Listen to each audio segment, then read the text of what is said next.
Good morning, everyone. I'm Reshma Sudarshan, and my colleague Deb Chatterjee will be presenting Sonic Dash and Future of Network Infrastructure Programming today. Sonic is a mainstream open source network operating system that we know and that runs on switches and in cloud and enterprise data centers, and currently being extended to support other network devices such as SmartNICs with the new Dash initiative from Microsoft.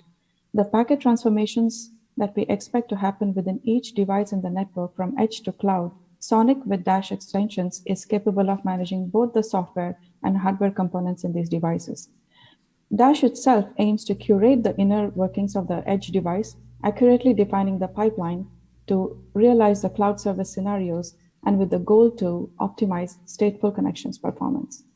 Dash extends the Sonic and Psi objects to describe additional networking services for the cloud, including the 7 initial services listed on the top right side.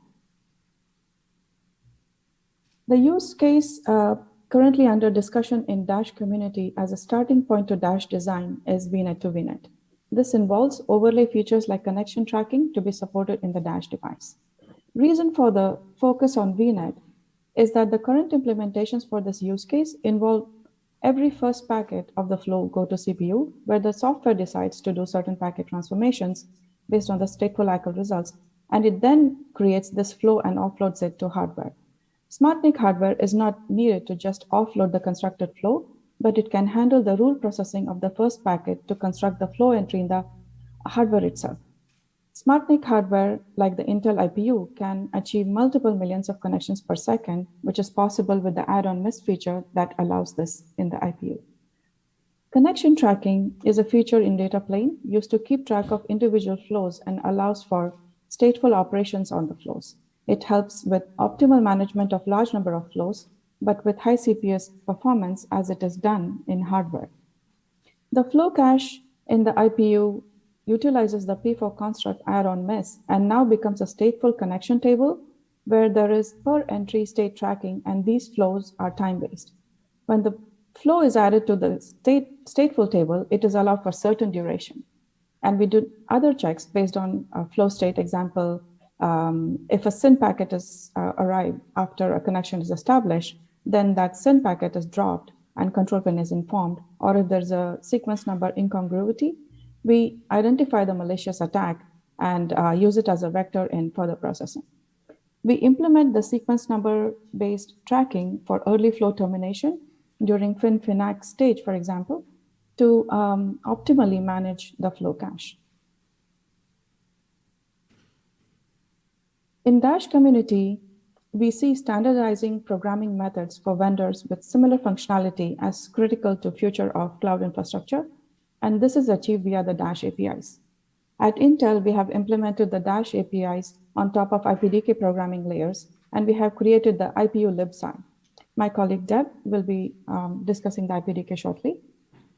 We have implemented Dash VNet use case inbound outbound routing pipeline with VNI lookup based direction for connection tracking.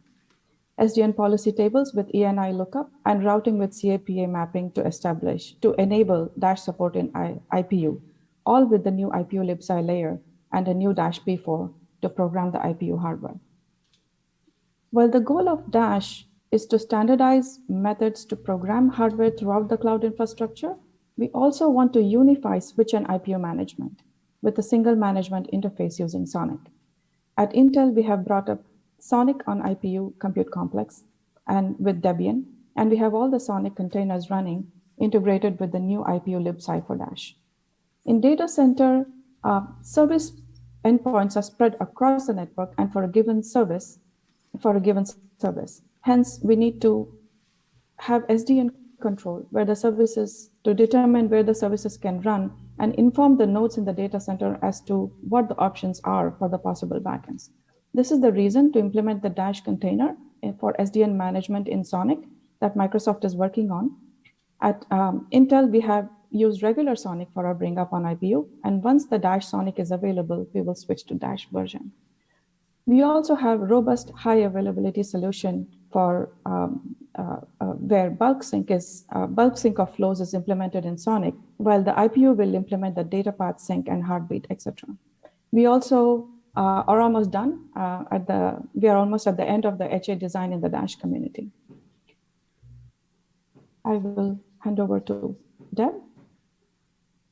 I want to talk about this initiative that we have taken called Infrastructure Programmer Development Kit, or IPDK. And the details of it can be found in www.ipdk.io. Any of you can go now and check this thing out.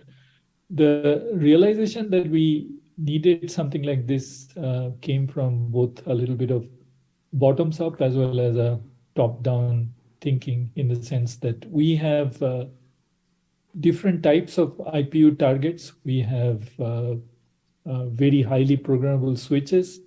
We have ASIC-based IPUs, and we also have FPGA-based IPUs. And as a common software team, as we are delivering and developing and delivering software for all of these three targets, we felt that the only way to enforce a large amount of reuse is by having a layer of abstraction. And this is what IPDK is. And this also resonated when we had our first community event, and from our customers such as Ericsson and Keysight, etc. Their vision was that yes, eventually this network infrastructure will move to the IPUs and DPUs of the world, but today that infrastructure is entirely CPU centric. And before we see this successful migration, there is a long and slow period of transition, and we can only make that easier if we provide a layer of abstraction that is common across a software target, ASIC target, FPGA target, and that's what IPDK is. It is described in the terminologies of recipes and ingredients. Recipes are major topics such as network, storage, crypto. The ingredients are the different use cases underneath. There are many recipes and ingredients that are not yet defined, and it's an opportunity for any of you here to join that effort, to join this community effort, and build this with us. And I would definitely encourage all of you to take a look into that. Next slide, Reshma. So for our IPUs, we also have IPU SDK, and sometimes there is a question of what is the line of demarcation between the IPDK and the IPU SDK. So the way that we see it, right, there are infrastructure applications developed and run by our cloud service provider customers. These applications are network virtualization, container administration, infrastructure administration, etc. And then these flow to specific IPDK control blocks such as P4 programmable control plane, storage management agent, open config, strong swan, SI is also in this layer. And then that ultimately flows down to essentially programming the hardware bits and bytes, which is part of the IPU SDK. The actual boundary line is something called table-driven interface, through which the IPDK talks to the IPU SDK and controls the registers, memories, etc. So it's a very, very highly programmable environment based on P4 compiler and other kind of advanced tools. And we are getting a lot of interest on this. Next one.